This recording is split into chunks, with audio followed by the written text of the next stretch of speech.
درود شریف کی ایسی فضیلت کہ ہر مسلمان خوشی سے جھوم اٹھے گا۔ تمام مسلمان یہ ویڈیو آخر تک ضرور دیکھیں اور شیئر بھی کر دیں۔ درود شریف ایسی مقبول عبادت ہے جس کے اثرات کئی پشتوں تک جاری رہتے ہیں، کیونکہ درود شریف فرشتوں کی عبادت ہے۔ فرمایا گیا ہے کہ کوئی دن ایسا نہیں آتا جس دن مدینہ منورہ میں 70,000 فرشتے روزہ رسول صلی اللہ علیہ وآلہ وسلم پر حاضری نہیں دیتے ہوں۔ روزانہ صبح و شام 70,000 فرشتے دربار رسالت صلی اللہ علیہ وآلہ وسلم میں حاضری دیتے ہیں۔ فرشتے روضہ رسول انور صلی اللہ علیہ وآلہ وسلم کو گھیر لیتے ہیں اور اپنے نورانی پروں کے ساتھ روضہ مطہرہ کو چومتے ہیں اور درود پاک پڑھتے رہتے ہیں۔ جب شام ہوتی ہے تو وہ آسمان کی طرف پرواز کر جاتے ہیں اور دوسرے 70,000 فرشتے آ جاتے ہیں۔ صبح ہوتی ہے تو وہ پرواز کر جاتے ہیں، پھر دوسرے 70,000 فرشتے حاضر ہو جاتے ہیں اور یہ سلسلہ تا قیامت جاری رہے گا۔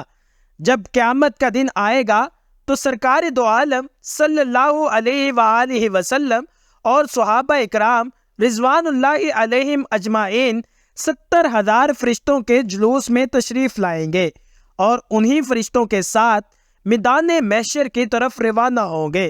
درود کے اثرات کئی پشتوں تک جاری رہتے ہیں۔ حضرت حذیفہ بن الیمان رضی اللہ تعالی عنہ سے مروی ہے کہ درود شریف کے فوائد اولاد در اولاد کئی پشتوں تک پہنچتے ہیں۔ اللہم صلی علی محمد وعلی آل محمد۔ درود کی برکت سے مصائب ٹل جاتے ہیں۔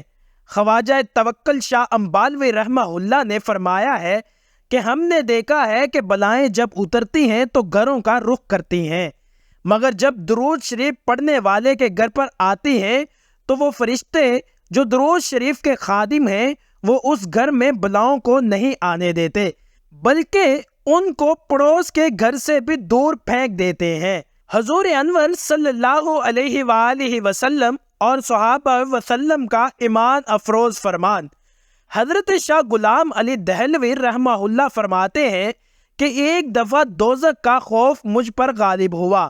میں عالم بالا میں سرور کائنات حضرت محمد مصطفیٰ احمد مجتبیٰ صلی اللہ علیہ وآلہ وسلم کی زیارت سے مشرف ہوا۔ حضور نبی کریم صلی اللہ علیہ وآلہ وسلم نے فرمایا کہ جو ہم سے محبت رکھتا ہے وہ دوزخ میں نہ جائے گا۔ برائے مہربانی خود بھی درود شریف پڑھیں اور اپنی اولاد کو بھی درود شریف پڑھنے کی تلقین کریں۔ چلیں آج سب مل کر درود پاک کے محفل کا آغاز کرتے ہیں۔